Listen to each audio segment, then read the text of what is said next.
Guys,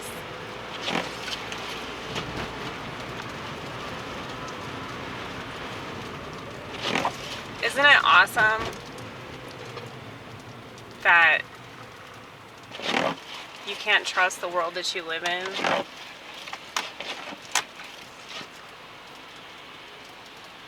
Isn't it awesome that everything that they tell us is a total lie? And that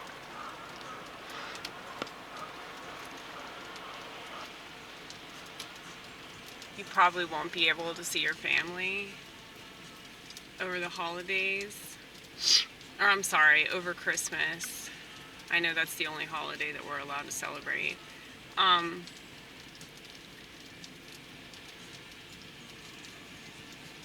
I feel like my car is shaking right now.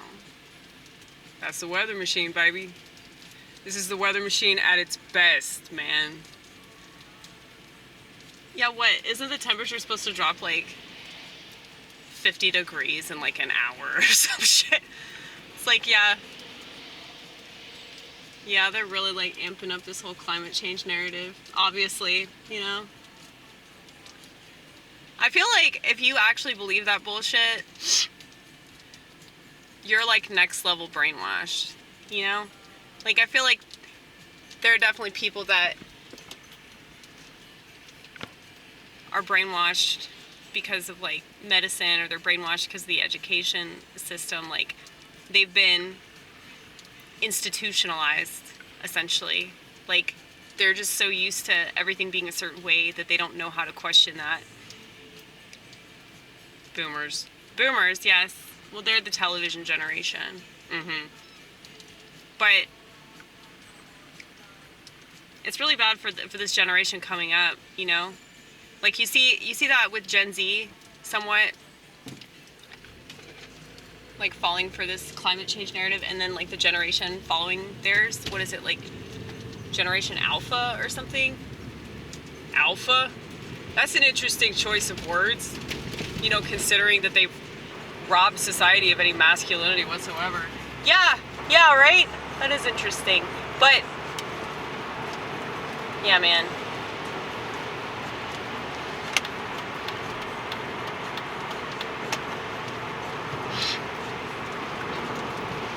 But I was just like thinking about how fucked up it is that like this world is just so terrible, you know? Like, this is the kind of shit that they do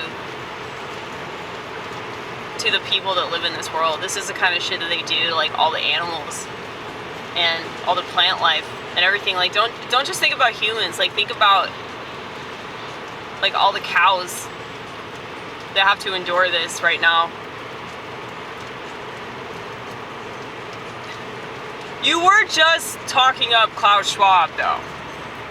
Like, I believe it was either like earlier today or it was yesterday where you were like, I totally agree with Klaus Schwab or some shit. Oh no, I was just, you know, being weird. I feel like it's kind of obvious that I'm being facetious, but then again, it's like, well, you know, society is so stupid. But at the same time, you know, do they really deserve all of this shit all because they're so naive? I mean, yeah, they choose to be naive, but they can't help but choose to be naive. In a way, they don't even know that they're choosing to be naive. That's how naive they are. You know, like my parents, like they told me flat out that they feel sorry for me because of my conspiratorial views.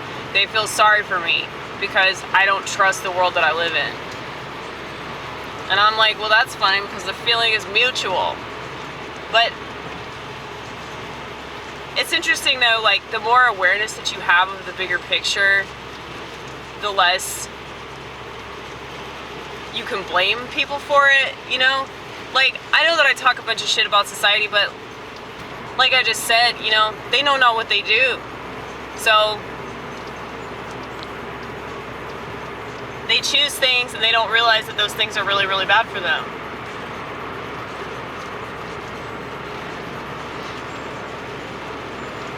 And I feel sorry for them. And I wish that I could raise their consciousness, but I don't think that they want that to happen. because if they raised their consciousness, I don't think that they would be strong enough to deal with the reality of this. That, like, this is planned. This is the pieces of shit in control of everything. These are the powers that be that are literally playing God, dude. They're going by the book of Revelations. That's why all this shit's happening right now. So you have half the people in society, well, I don't want to say half. I don't want to, like, do measurements or anything, but you got a significant chunk of people in our society that think that all of this is the result of climate change. And then you have another significant chunk of society that thinks, oh, the world is ending, the world is ending, the world is ending. This is pure evidence of that. These are all the signs, you know. So don't think that I think that I'm, like, gonna change anything. If I could just, like, make people think about God more, like, that would be an accomplishment for me, you know? Like, that really would be the ultimate accomplishment. There was this gas station attendant that just waited on me, and I could tell that he was intimidated because of the crucifix that I'm wearing. So the truth is real, y'all, and the truth not only hurts, but it's very intimidating to be around, like, if you're not in favor of it, you know? And so it's obvious to me that Jesus Christ is the truth because of that sort of reaction that I get. Like, why does seeing a crucifix receive so much antagonism? You know, like if you don't believe it, then just don't believe it. Like, why are you scared of it? Why are you intimidated by it? Well, because it is terrifying what God can do, you know? And if God can raise Jesus from the dead, if God can reveal his power in such a way that, you know, the devil is, like, totally useless, you know? It, like, renders the devil to the point where, like, you know, I don't know what I'm trying to say here. Useless. Like what you just said? Okay, yeah. What I just said, the devil is rendered useless because of Jesus Christ. So,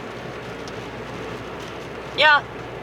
I mean, that's terrifying. And, like, if you work for the devil, whether you know it or not, but if you work for the devil, yeah, it's going to be scary seeing his adversary, people walking in the truth of his adversary, you know, walking in the truth of the true light. Because they think the light is in, you know, whatever they care about at the time. Whatever they pretend is really, really important right then and there. They're not thinking about the bigger picture. They're not thinking about, like, the long-term effects. They're not thinking about something that doesn't change. Something that stays the same no matter what. So, and, you know, this gas station attendant was obviously gay, okay? He wasn't, like, super flamboyant or anything, but we can pick up on these things real quick because we understand mental illness. But yeah, I mean, there's no reason for anybody to be mean, you know? And I think that Christians definitely shouldn't be mean. I think that's a really terrible message to send. Because it's all about loving God and loving your neighbor, and you love your neighbor because you love God. Because your neighbor is a version of God, you know? Like, we're all made in God's image. I mean, I know that's hard to believe, but if you can remember that, then you treat people a lot different.